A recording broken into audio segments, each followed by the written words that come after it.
Oh hi, thanks for watching my video. Happy Halloween! Now, I don't know about you, I know a lot of people don't celebrate Halloween, but for me, it's one of my favourite days of the year. The pumpkins, the costumes, the candy, all of it. I'm a big fan. And with it being the spookiest day of the year, I thought today we would take a look back at how Halloween has evolved in the Sims games. So let's begin, starting off with The Sims 1. Now this part is going to be pretty short because if you've played The Sims 1, you'll know that Halloween doesn't really feature in this game.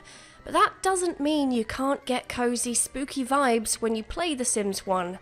There might not be costumes or trick-or-treating, but there is a pretty spooky looking town that will make you feel like you're visiting a horror circus.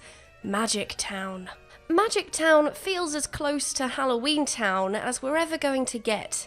In The Sims, anyway. You've got the Fairground District, which has scary clown faces on most of the rides. Rides, by the way, that your sim can actually go on.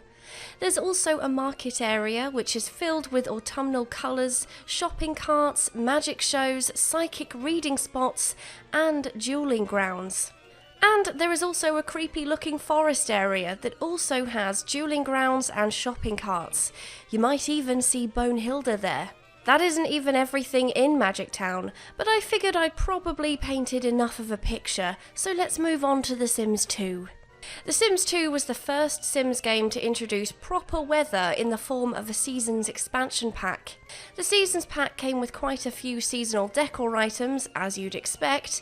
Sadly though, there wasn't too much on offer for Halloween. In terms of build and buy, I could only find these two large front yard items, which admittedly are pretty spooky, but that's about all of what's on offer in The Sims 2. But that doesn't mean you can't celebrate it in this game.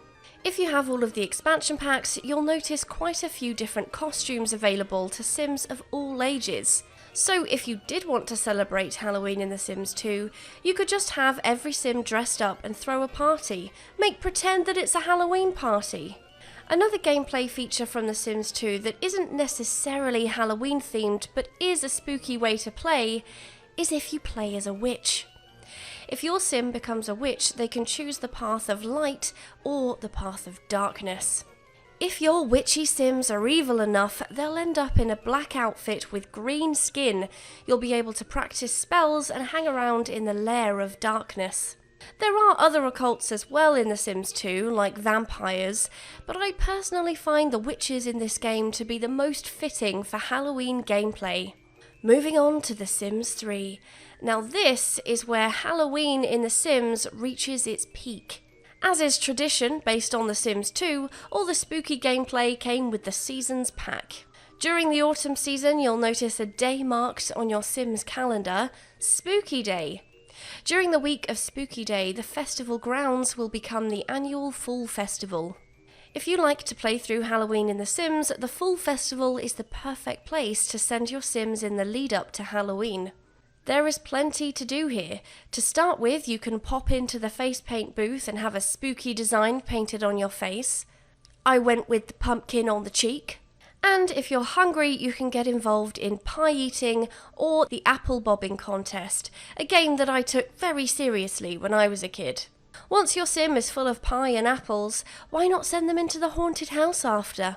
They might even shit themselves. Okay, they won't shit themselves, but they might start throwing up when they leave, if they're terrified enough. Your Sims can round off the Fall Festival by taking a gander at the pumpkin patch. I'm sure you'll find a pumpkin plump enough to take home. Once you've done the Fall Festival, there is still plenty to do to celebrate Halloween. The fun does not stop there. If you do come home with a pumpkin, Sims that are child or older can sit on the floor and carefully carve their pumpkins to put on the front porch. Pumpkin pie can also be made with the Seasons expansion pack. When you're only a couple of days from Halloween, you'll get a pop-up saying that at any point from now until Spooky Day, your Sims can dress in costume and go knocking on their neighbours' doors to trick or treat. So from this point, you can just click on your Sim and choose a Halloween costume for them. Once your Sims have chosen their spooky costume, they'll be able to go trick-or-treating, and you can actually go with them, door to door to all their close-by neighbours. When they knock on the door, the neighbours will either answer or maybe they aren't home, but neighbours that do answer will give out candy to your sim. I absolutely loved this gameplay from The Sims 3. Not only was it cool to be able to follow my sim, but it also made the town feel even more alive. Seeing my other sims answer their front door and give out candy is just another reminder that the Sims 3 townies have their own lives. And they will do whatever they want, with or without my input, thanks to story progression. And that is how you celebrate Halloween in The Sims 3. Let's move on to The Sims 4. So The Sims 4 doesn't have Halloween in-game with the Seasons pack. Halloween was actually kind of split between two packs. You had loads of spooky decor and costumes with the spooky stuff pack, but then you also got some Halloween themed items in the Seasons pack. And The Sims 4 doesn't actually have Halloween as a preset in-game celebration. You have to add Halloween yourself, which I think is pretty good because if you don't celebrate it, you won't have to see it in your game. All of the holidays are arranged via the calendar, which is in the Sims 4 base game. You can add any holiday during any season, and you can also choose what kind of activities your Sims will do on that holiday. I always manually add Halloween during autumn, and I always pick traditions like wear costumes, spooky spirits, and trick-or-treating. There is also the social event called Spooky Party, and seeing as you can use the calendar to plan both a holiday and an event on the same day, you can have your Spooky Party planned ahead of time ready for Halloween. Once you've got your Halloween planned, you can start thinking about your Sim's costume. The Spooky Stuff Pack comes with a selection of spooky themed outfits that you can plan for your Sims.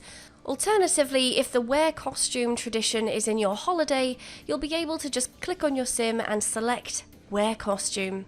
I prefer to plan my Sim's outfit, but you do get more options to choose from if you choose the wear costume option, and it will achieve the tradition. Pumpkin carving also makes a return in this game. Unlike in The Sims 3, Sims can't go out and pick their own pumpkin from a patch, which makes sense seeing as we don't have a full festival this time around. Now you'll have to buy a pumpkin carving station, and the pumpkin will just appear on the table, ready to be carved. You could choose from a selection of designs and place the pumpkin anywhere you want, but it does feel a bit less natural in The Sims 4. Sims 3 pumpkin carving had Sims sat on the floor, and they used their hands to pull out all the goop and seeds from inside the pumpkin. The Sims 4 version just doesn't feel as realistic. One of the most disappointing parts of The Sims 4 is that trick-or-treating is very underwhelming in comparison to The Sims 3. This time around, you can't actually send your household sim trick-or-treating, not without mods anyway. If you have a bowl of Halloween candy in your house, you'll likely get other Sims drop by as trick-or-treaters, but that's about it. Overall, it's nice to be able to celebrate Halloween in The Sims 4, but it definitely feels like a big step back in terms of gameplay compared to The Sims 3. So, that is the evolution of Halloween in The Sims games. Having looked back at The Sims 1 and 2 has made me realise how much more we have in The Sims 3 and 4. I personally think The Sims 3 did Halloween the best. I mean, there are things from The Sims 4 that are really handy, like the fact that I can choose my traditions, but The Sims 3 Halloween just feels like it's on a different level. I hope we see gameplay for Halloween in The Sims 5 too. If we could bring back the trick-or-treating, the sit-down pumpkin carving, and the full festival from The Sims 3, I think we would have a lot of happy Simmers. I would love to know what you think about how Halloween has evolved in the Sims games. Which game do you think did it better? Let me know in the comments. But for now, that's it from me.